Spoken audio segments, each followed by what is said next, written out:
Hi all, welcome to mind campus. ഇപ്പം നമ്മുടെ മക്കളുടെ എക്സാം ഒക്കെ അടുത്തു. പല കുട്ടികളും എക്സാം ഒക്കെ കഴിഞ്ഞപ്പോൾ ഭയങ്കര പരീക്ഷാ പേടിയാണ്. നമ്മുടെ ഇന്നത്തെ ഈ സെഷൻ എന്ന് പറയുന്നത് കുട്ടികളിലെ പരീക്ഷാ ഭയം എങ്ങനെ മാറ്റാം, അതായത് ഇതിന് പ്രധാനപ്പെട്ട റീസൺസ് എന്തൊക്കെയാണ്, നമുക്കിത് എങ്ങനെ മാറ്റാം, ഇതാണ് ഈ വീഡിയോയിൽ കൂടെ ഡിസ്കസ് ചെയ്യുന്നത്. അപ്പോൾ സെഷനിലേക്ക് പോകുന്നതിന് മുമ്പ് നമ്മുടെ ചാനൽ ആദ്യമായിട്ട് കാണുന്നവരാണെങ്കിൽ ചാനൽ ഒന്ന് സബ്സ്ക്രൈബ് ചെയ്തേക്കാം. അപ്പോൾ ഈ പരീക്ഷാ ഭയം നമുക്കിപ്പം ഏത് കാര്യമാണെങ്കിലും അതെ, നമുക്ക് പേടി കൂടിക്കഴിഞ്ഞു കഴിഞ്ഞാൽ നമ്മൾ ചെയ്യുന്ന കാര്യം റിസൾട്ട് കിട്ടില്ല.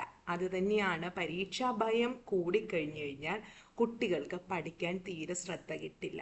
ബിക്കോസ് അവർ മാത്സ് പഠിക്കുമ്പോൾ വിചാരിക്കും ഇംഗ്ലീഷ് പഠിക്കാം, ഇംഗ്ലീഷ് പഠിക്കുമ്പോൾ വിചാരിക്കും സോഷ്യൽ പഠിക്കാം, അതാണ് എനിക്ക് ബുദ്ധിമുട്ട്. അതായത് ആകെ ടെൻസ്ഡാണ്. അപ്പം ഇത്രയും ടെൻഷൻ അവർക്ക് വരുമ്പോൾ മിക്ക സ്റ്റുഡൻസിനും അത് അമിതമായിട്ട് അവർ ഭയങ്കരമായിട്ടൊന്ന് ദേഷ്യപ്പെടും, അതല്ലെങ്കിൽ സങ്കടം വരും. കാരണം ആകെ ടെൻഷനാണ് അതിന് കാരണമാകാറുണ്ട്. പിന്നെ ചില കുട്ടികൾ, നമ്മൾ കാണുന്ന കുട്ടികൾ ടെൻഷൻ കൂടിയിട്ട് ഫുഡ് കഴിക്കില്ല, അല്ലെങ്കിൽ ഉറങ്ങില്ല, ഉറക്കത്തിലൊക്കെ എണീറ്റിരിക്കുന്ന കുട്ടികളുണ്ട്, അല്ലെ ഭക്ഷണം കഴിക്കുന്നില്ല. പിന്നെ ഇവർ നേരത്തെ തന്നെ കാര്യങ്ങളൊക്കെ പഠിച്ചു വെച്ചിട്ടുണ്ടാവും, പക്ഷേ ഈ ടെൻഷൻ എല്ലാം കൂടെ കയറി കഴിയുമ്പോൾ പഠിച്ച കാര്യങ്ങൾ ഇവർ മറന്നു പോവുകയും ചെയ്യും. അപ്പോൾ ഇങ്ങനെ ഇത്രയധികം പരീക്ഷാഭയം വിദ്യാർത്ഥികൾക്ക് ഉണ്ടാകാനുള്ള ഏറ്റവും പ്രധാനപ്പെട്ട കാരണം എന്ന് വെച്ച് കഴിഞ്ഞാൽ ഇനിയും പഠിക്കാൻ ഒരുപാടുണ്ട്. അയ്യോ, ഞാനൊന്നും പഠിച്ചിട്ടില്ല, എൻ്റെ ഫ്രണ്ട്സ് എല്ലാം പഠിച്ചു കഴിഞ്ഞു. സോ ഫസ്റ്റ് അവർക്കുള്ളിൽ ആ ഒരു തിങ്കിങ് വരുന്നതുകൊണ്ട് എക്സാം മൺഡേ ആണ്, അയ്യോ ഇനി ആകെ 2 ദിവസമേ ഉള്ളൂ, ഞാനൊന്നും പഠിച്ചിട്ടില്ല എന്ന തിങ്കിങ് ആണ്. പിന്നെ എനിക്ക് നല്ല മാർക്ക് കിട്ടുമോ. ഇപ്പോൾ ഒരു സ്റ്റുഡൻറ്റ് എക്സാം ഒന്നും ആയില്ല, അതിന് മുമ്പ് എന്നോട് ചോദിച്ചത് കഴിഞ്ഞ ദിവസം, മിസ്സേ എനിക്ക് പരീക്ഷയ്ക്ക് നല്ല മാർക്ക് കിട്ടുമോ. അതായത് എക്സാം എടുത്തിട്ടില്ല, എക്സാമിന് ഒരു 2 മന്തോളം ഉണ്ട്, മാത്രമല്ല ഈ ഒരു കുട്ടി ക്വസ്റ്റ്യൻ പേപ്പർ കണ്ടിട്ടില്ല. അപ്പോൾ ഇവരുടെ ഉള്ളിലെ ടെൻഷനാണ്, നല്ല മാർക്ക് കിട്ടുമോ, ഇനിയും പരീക്ഷയ്ക്ക് എങ്ങാനും ഞാൻ തോറ്റു പോകുമോ, അങ്ങനെയും കുട്ടികൾ പേടിക്കുന്നവരുണ്ട്. പിന്നെ ഈ കുട്ടികളെ പലപ്പോഴും നമ്മുടെ പാരൻസിൻ്റെ ഭാഗത്തു നിന്നുണ്ടാകുന്ന മറ്റു കുട്ടികളുമായിട്ട് നമ്മൾ താരതമ്യം ചെയ്യും. അപ്പോൾ അയ്യോ അവൻ നല്ല മാർക്ക് കിട്ടും, നീ ഇങ്ങനെ ഇരുന്നോ, നിനക്ക് മാർക്ക് കിട്ടില്ല, ഇങ്ങനെയൊക്കെ പാരൻസ് കമ്പയർ ചെയ്ത് പറയുമ്പോൾ അത് കുട്ടികളിൽ വീണ്ടും വീണ്ടും പരീക്ഷാഭയം കൂടുകയാണ് ചെയ്യുന്നത്. എന്തോ ഒരു വലിയ സംഭവമാണ് എക്സാം എന്ന് കുട്ടികൾ തിങ്ക് ചെയ്യാൻ തുടങ്ങും. അപ്പോൾ നമ്മളെ മാതാപിതാക്കളെ ശ്രദ്ധിക്കേണ്ടതെന്ന് വെച്ചാൽ ഒരിക്കലും കുട്ടികളെ അങ്ങനെ മറ്റുള്ളവരായിട്ട് കമ്പയർ ചെയ്യാതിരിക്കുക. മോൻ എന്താണോ അല്ലെ മോൾക്ക് എന്താണോ പറ്റുന്ന അത്രയും പഠിച്ച് പറ്റാവുന്ന രീതിയിൽ പോയി എക്സാം എഴുതിയിട്ട് വാ. ഈ ഒരു എക്സാം അല്ല ലൈഫിൻ്റെ ഫൈനൽ എൻഡ് എന്ന രീതിയിൽ നമ്മളെപ്പോഴും അവരോട് സംസാരിക്കുക.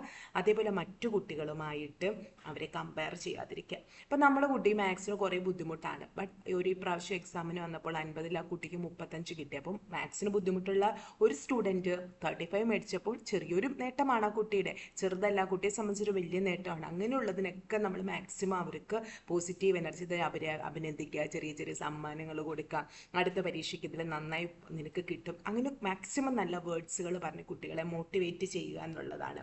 അതായത് അതുപോലെ എക്സാം സമയമാകുമ്പോൾ നിനക്കിത് പഠിച്ചാലൊന്നും പഠിച്ചു കഴിയില്ല എന്ന് പറയുന്നതിന് വരെ മോക്ക് കഴിയും അല്ലെ മോന് കഴിയും, പഠിക്കും സമാധാനമായി എന്ന രീതിയിൽ പാരൻസ് നല്ലൊരു ഷാഡോ ആയിട്ട് എപ്പോഴും അവരുടെ കൂടെ നിൽക്കുക.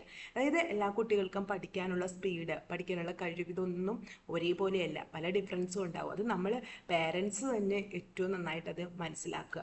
അതായത് ചില കുട്ടികളൊക്കെ ഉണ്ട് ചെറുപ്പത്തിൽ നന്നായി പഠിക്കും, ബട്ട് കുറച്ച് കഴിയുമ്പോഴത്തേക്ക് ആ പഠനത്തിൽ നിന്ന് ഡൈവേർട്ടായി പോകും. കാരണം എന്താ വെച്ചാൽ ഈ ചെറുപ്പത്തിൽ നന്നായി പഠിക്കുന്ന കുട്ടി ഇടയ്ക്ക് എപ്പോഴെങ്കിലും മാർക്ക് കുറയുമ്പം പാരൻസോ ടീച്ചേഴ്സോ ആരെങ്കിലും എന്തെങ്കിലും ചെറുതായിട്ട് എന്തെങ്കിലും വഴക്കുറയോ എല്ലാം ചെയ്തിട്ടുണ്ടെങ്കിൽ ഇത് ഈ കുട്ടിയിൽ ഒരു ഭയമായിട്ട് മാറിയിട്ടാണ് പിന്നീട് കുട്ടിക്ക് പരീക്ഷയോട് ഭയം തോന്നുന്നത്. സോ കുട്ടിയെ നമ്മൾ മാക്സിമം മാർക്ക് കുറയുന്ന സമയങ്ങളിൽ കുറ്റപ്പെടുത്തേണ്ടി വരും. എന്താണ് മാർക്ക് കുറഞ്ഞത്, ഇപ്പോൾ ഇംഗ്ലീഷ് ആണെങ്കിൽ ഇംഗ്ലീഷിൻ്റെ ബേസിക് ഗ്രാമർ അറിയില്ലേ, അല്ലെങ്കിൽ ലിറ്ററേച്ചർ പാർട്ട് അറിയില്ലേ, മാത്സ് ആണെങ്കിൽ എന്താണ് ഫൗണ്ടേഷൻ ഇല്ലാത്തതാണോ, അത് നമ്മൾ ആ കാര്യം മനസ്സിലാക്കി അത് സോൾവ് ചെയ്തിട്ട് നെക്സ്റ്റ് എക്സാമിൽ അപ്പോൾ അവർ കുറച്ചും കൂടെ നന്നായിട്ട് പ്രിപ്പയർ ചെയ്യും. വീഡിയോ ഇഷ്ടമായെങ്കിൽ ലൈക്ക് ചെയ്യണം. അതേപോലെ നമ്മുടെ ചാനൽ ആദ്യമായിട്ട് കാണുന്നവരാണെങ്കിൽ സബ്സ്ക്രൈബ് ചെയ്യുക. വീണ്ടും വേറൊരു വീഡിയോ ആയിട്ട് കാണാം. Thank you all.